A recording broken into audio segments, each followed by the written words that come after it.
Diabetes mellitus adalah sebuah keadaan di mana kadar gula di dalam darah melebihi batas normal. Kenapa di dalam tubuh terdapat gula? Kita sebagai makhluk hidup tersusun dari satuan unit terkecil yang juga hidup, dan sering kita sebut dengan sel. Untuk menyusun kebutuhan aktivitas kita sehari-hari berasal dari aktivitas sel tubuh kita yang kompleks. Untuk kelangsungan hidup dan aktivitas sel membutuhkan sebuah makanan untuk membuat tenaga atau energi, dan makanan yang dijadikan sumber utama penghasil energi adalah gula. Gula bukan hanya berasal dari makanan yang manis-manis seperti apa yang kita pikirkan, akan tetapi sebagian besar berasal dari makanan pokok yang kita makan, dan makanan penghasil gula yang tinggi sering juga disebut dengan makanan tinggi kalori. Ketika sel-sel di dalam tubuh membutuhkan sebuah energi untuk beraktivitas, maka dengan bantuan insulin, gula di dalam darah akan masuk ke dalam sel untuk kemudian diolah menjadi energi oleh setiap sel yang ada di dalam tubuh. Nah, apa itu insulin? Insulin adalah sebuah hormon yang dihasilkan oleh salah satu kelenjar endokrin yang disebut dengan pankreas. Dan kadar insulin akan selalu disesuaikan dengan kadar gula dan tingkat energi yang dibutuhkan oleh tubuh. Jika diibaratkan sel adalah sebuah rumah, kemudian gula adalah manusia, maka insulin adalah kunci untuk membuka pintu masuk ke dalam rumah tersebut. Sehingga tanpa kunci, tentu manusia tidak akan bisa masuk ke dalam rumah dan akan terus berada di luar. Maka bisa diambil kesimpulan bahwa insulin adalah sebuah syarat agar gula bisa masuk ke dalam sel, yang kemudian akan diolah menjadi energi. Diabetes mellitus biasanya disebabkan oleh dua kondisi di dalam tubuh. Yang pertama, ketidakmampuan pankreas dalam menghasilkan insulin, sehingga kadar insulin bisa terlalu sedikit atau bahkan tidak dihasilkan sama sekali, sehingga gula yang terdapat pada tubuh tidak dapat diolah ke dalam sel tubuh kita. Yang kedua, insulin dihasilkan, akan tetapi sel tidak cukup sensitif untuk menggunakan insulin yang ada, sehingga kadar insulin yang dibutuhkan harus lebih banyak, atau bahkan tidak dapat digunakan sama sekali. Dan hasil akhirnya pun sama, gula tidak dapat diolah ke dalam sel tubuh, sehingga gula di dalam aliran darah akan meningkat terus-menerus seiring dengan makanan yang kita konsumsi. Dari kedua masalah tersebut bisa disebabkan oleh beberapa hal, di antaranya akibat pola hidup yang kurang baik, misalnya makan makanan yang selalu tinggi kadar gula, kemudian kebiasaan minum alkohol, merokok, dan kegemukan. Dan juga bisa disebabkan oleh faktor yang tidak dapat diubah, seperti pertambahan usia, faktor keturunan, dan autoimun. Kemudian jika dikelompokkan berdasarkan waktu terjadi, penyebab, atau penanganannya, diabetes akan dikategorikan dengan jenis yang lain, yang biasa akan kita jumpai di buku-buku atau sumber pembelajaran pada umumnya. Biasanya, diabetes mellitus memiliki 3 gejala khas. Karena begitu seringnya terjadi pada penderita diabetes, 3 gejala ini sering juga disebut dengan trias gejala diabetes, yang diantaranya polifagi, polidipsi, dan poliuri. Baik, langsung saja kita bahas. Yang pertama, polifagi atau banyak makan. Ini disebabkan karena sel tidak dapat mengolah gula yang ada di dalam darah, sehingga sel kekurangan energi dan kelaparan.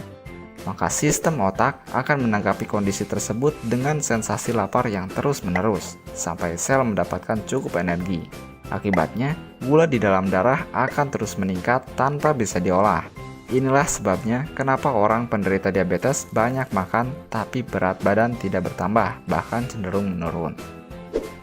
Yang selanjutnya polidipsi atau banyak minum. Ini disebabkan karena kondisi darah yang terlalu kental akibat gula. Secara otomatis juga, sistem keseimbangan cairan tubuh akan berusaha mengurangi kepekatan darah dengan meningkatkan asupan cairan di dalam tubuh. Akan tetapi, tentu tubuh memiliki batas tampung untuk menampung cairan yang masuk. Sehingga, kelebihan cairan yang melampaui batas tampung akan segera dikeluarkan melalui proses berkemih. Dan ini berkaitan dengan trias yang ketiga, yaitu poliuri.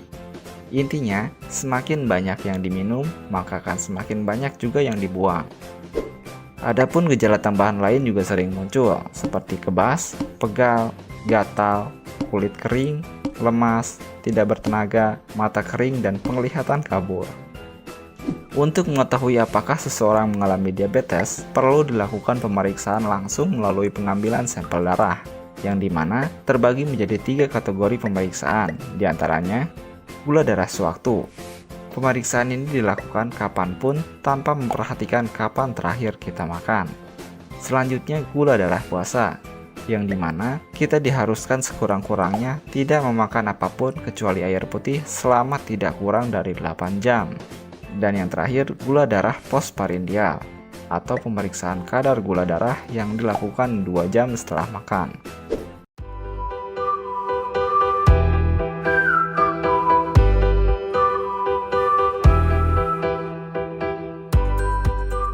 Nama Bapak siapa ini, Pak? Nurial Chani. Oke. Untuk keluhannya apa, Pak, sebelumnya, Pak? Sebelum keluarnya itu saya gula.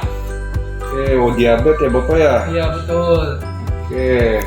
Nah, yang dikeluhkannya itu apa, Bapak? Sebetulnya saya itu selama diabetes ini tidak ada keluhan. Cuma saya tidak mau ketergantungan obat, makanya saya ke sini. Iya. Oke.